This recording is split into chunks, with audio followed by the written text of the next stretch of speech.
Melissa Caddick's husband has denied playing any role in his wife's disappearance and that he deliberately delayed reporting her missing to buy time or avoid police attention. Anthony Koletti told the inquest into the fraudster's disappearance and suspected death that he definitely did not assist in her vanishing without a trace. "Did you delay reporting her missing in order to give her time to try and go somewhere? Or end her own life?" Counsel assisting Jason Downing SC said. "I did not," Koletti said. Read more. Caddick's husband left her note after raid earlier. The hairdresser and part-time DJ was again questioned about the day he says Caddick disappeared on November 12, 2022 from their Sydney eastern suburbs home. That evening he drove to a friend's place in Rose Bay to get an e-cigarette, he told the NSW coroner's court. "Was it, in fact, to smoke a joint?" Downing asked. "I don't know. It's possible," Koletti said. "You must remember," Downing said. "Let's just say I did. What's your point?" Koletti said. "On a night you told us you were conducting searches throughout the day. You in fact went to smoke a joint with a friend," Downing said. Koletti said he was concerned about his wife and accepted he smoked weed to calm himself down. The text messages exchanged with that friend were later deleted by Koletti before he handed his phone over to police to assist with their inquiries, Downing said. Koletti said doing that must have had something to do with marijuana.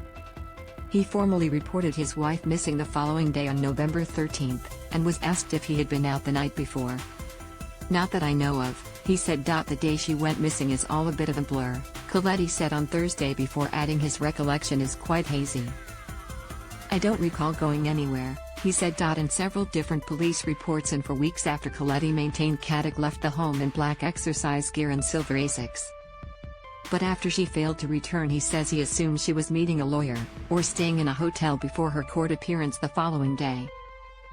Downing asked why he insists she left in athletic wear if he later believed she was meeting a lawyer.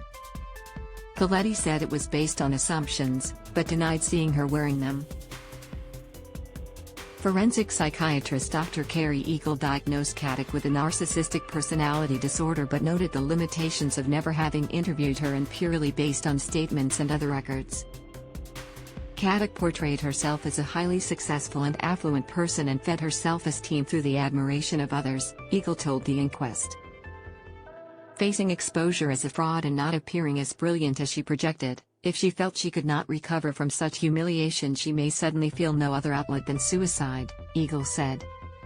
But from her assessments, the doctor did not believe she displayed psychopathic or sociopathic tendencies. Read more. Hurricane Ian makes destructive landfall in Florida. Caddick's Ponzi scheme victims, mostly family and friends, lost $20 $30 million she used to fund her lavish lifestyle in February 2021. Her decomposing foot encased in a shoe washed ashore at Bournda Beach on the NSW South Coast. Meanwhile, Caddick's brother Adam Grimley has said in an affidavit the family was floored. Counsel assisting seemed to be going after his brother-in-law. He noted counsel seemed to be presenting unverified gossip as fact and said Koletti had suffered enormously from the loss of his wife, the shock of her misconduct and unsubstantiated accusations that followed. In a statement to Deputy State Coroner Elizabeth Ryan on September 19, he described Koletti as an extremely gentle and kind man who remains a valued member of the family. "I make this statement in response to the line of questioning taken by counsel assisting which suggests that my brother-in-law could have harmed my sister or in some way be complicit in her disappearance," Grimley said. The family categorically dismisses such ideas and are absolutely floored that counsel assisting seems to be going after Anthony and saying Anthony or police are to blame for Melissa's disappearance. He noted counsel seemed to be presenting unverified gossip as fact and said Koletti had suffered enormously from the loss of his wife, the shock of her misconduct and unsubstantiated accusations that followed. The statement was tendered in court before Koletti was called to give evidence this week but was asked to step down due to his confusion and distress on Wednesday. Earlier he told Downing that on the morning of November 12, 2020 when Caddick disappeared he assumed she had gone out to exercise. Read more. Russia poised to annex occupied Ukraine after Shambodi didn't think anything of it. "She's just gone for a walk which she does every day, not a problem," he told police in an interview. In evidence Koletti agreed his wife had no habits, her exercise regime was irregular and she mostly jogged on the treadmill. Downing continued questioning Koletti on Wednesday about this inconsistency, asking if he was now trying to justify his answers. "One of the accounts must not be true," Downing said. "I'm guessing so, yes," Koletti said. "Why are you guessing?" Downing said. "Because your questions are confusing, the way you talk is not the way my mind works," Koletti said. Ryan eventually asked Koletti to leave the witness box, saying she relied on him being able to focus on the questions and respond truthfully.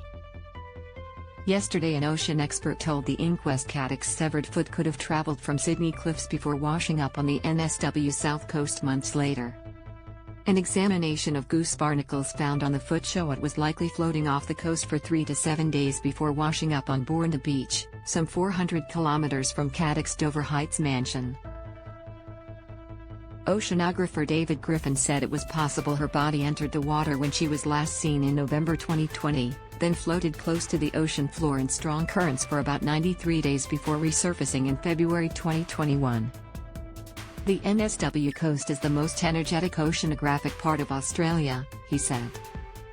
"It is highly unlikely anything can just drift along the continental shelf without getting caught or snagged."